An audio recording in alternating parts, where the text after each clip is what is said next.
Today we explore what it's really like to live as one of society's most misunderstood warriors, the professional poker player. You might think sitting around playing cards all day seems like a dream job, but buckle up because you're about to discover why being a poker player is not that fun. This video is powered by SumSub, trusted by 4,000 plus platforms to verify players in seconds and stop iGaming fraud. Download their report from the pinned comment. You wake up at 12 p.m. because naturally your office hours run from midnight to 6 a.m. when all the recreational players with casual jobs are online desperately trying to win back their mortgage payments. Your back already aches from yesterday's 12-hour session hunched over your computer. Your wrist throbs from repetitive strain injury caused by clicking fold approximately 5,000 times because 80% of poker hands are complete garbage, but you have to sit there and pretend every decision is fascinating. Your loved one stopped asking you how work went because explaining that you made great decisions but variance crushed your soul for the 400th time makes you sound certifiably insane. When you try to explain that losing $2,000 while playing perfect is actually a good thing, they look at you the way people look at someone clapping when the plane lands. While your friends are busy building careers, forming relationships, and contributing to society, you're sitting alone at your bedroom, staring at the screen, slowly developing the social skills of a hermit crab. Your daily routine consists of waking up, checking your bankroll like it's life support, and then spending the next 10 hours watching animated cards while your brain slowly melts from making hundreds of split-second decisions that each cost money if you are wrong. And let's talk about variance, poker's cruel mistress who exists solely to convince you that skill does not matter and that the universe actively hates you. You can play perfectly for days, making correct decisions, only to watch your bankroll disappear. You will lose with pocket aces against someone who called your all-in with 7-8 suited because they had a feeling, and then spend the next 3 days questioning every life choice you have ever made. And how can we forget about the rake? Imagine every time you went to work, your boss took 5% of your paycheck just for letting you sit at your desk. Even when you win, you're losing money to the sites, which means you need to be significantly better than your opponents just to break even. It's capitalism's cruelest joke. Sure, you can try to make money, but first, give us money for the privilege of maybe making money. Your social life becomes a graveyard of missed birthdays, canceled dates, and friends who stopped inviting you to places because you always have to check if there are good games running. Your conversation skills atrophy to the point where you can't discuss anything that does not involve position, ranges, or bad beats. You're essentially a human calculator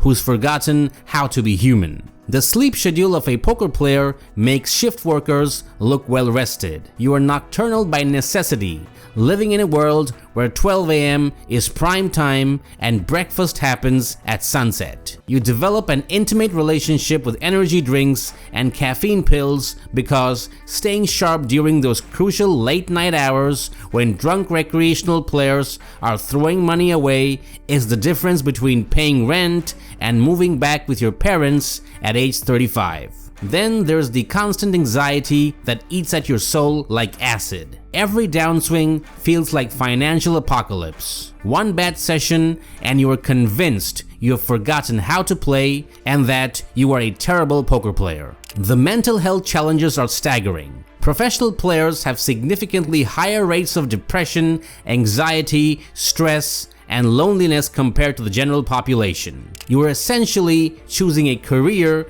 that science has proven makes people miserable, but hey, at least you don't have a boss, right? Your bankroll becomes your identity, your self-worth, your entire reason for existing. When it goes up, you're a genius. When it goes down, you are worthless. One day, you're on the top of the world because you have won a tournament. The next day, you're questioning the meaning of existence because someone sucked out on you with a 2-outer on the river. The physical toll is equally brutal. You develop what poker players call computer back, a permanent slouch from spending 60+ hours a week hunched over a screen. Your eyes strain from staring at digital cards under artificial light. Your hands cramp from repetitive clicking. You gain weight from sitting motionless while stress eating. You are basically paying money to slowly destroy your body while other people try to destroy your spirit. Let's not forget the social stigma. Try explaining to your grandmother that you are a professional poker player and watch her face as she processes that her grandchild chose poker as a career path. Try getting a loan from the bank when your job title is essentially person who plays cards for money. Society looks at poker players the way medieval villagers looked at witches, with suspicion, fear, and a general belief that we are probably up to no good. The constant studying required to stay competitive is like being in college forever, except the subject is mathematical torture and psychological warfare. You spend hours analyzing hand histories, watching training videos, and reading books about game theory. You become fluent in concepts that sound like they were invented by sadistic mathematicians. Independent chip model, minimum defense frequency, exploitative versus GTO play, etc., etc. Dating as a poker player is its own special nightmare. Try explaining to a potential romantic partner that your job involves staying awake all night and taking money from strangers. What do you do for work becomes the question you dread most at parties. I am a professional poker player doesn't exactly scream stable life partner material. Your dating profile might as well say emotionally unstable mathematician seeking someone who understands that losing $5,000 in a night is sometimes actually good. And the worst part, despite all this suffering, all this isolation, all this mental anguish, you keep coming back. Because somewhere deep down, you believe that the next session will be different. That this time, the cards will cooperate. But here's the brutal truth. Even if you are one of the lucky few who actually makes money at this game long term, you have essentially chosen a career path that maximizes human misery in exchange for the freedom to be miserable on your own schedule. You have traded job security, social connection, physical health, and mental stability for the privilege of slowly going insane while trying to guess what cards other people are holding. So the next time someone tells you they want to be a professional poker player, do them a favor, show them this video.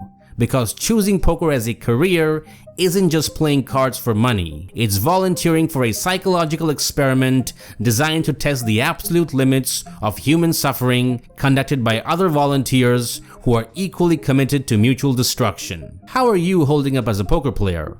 Let us know in the comments, preferably while we are all questioning our life choices together.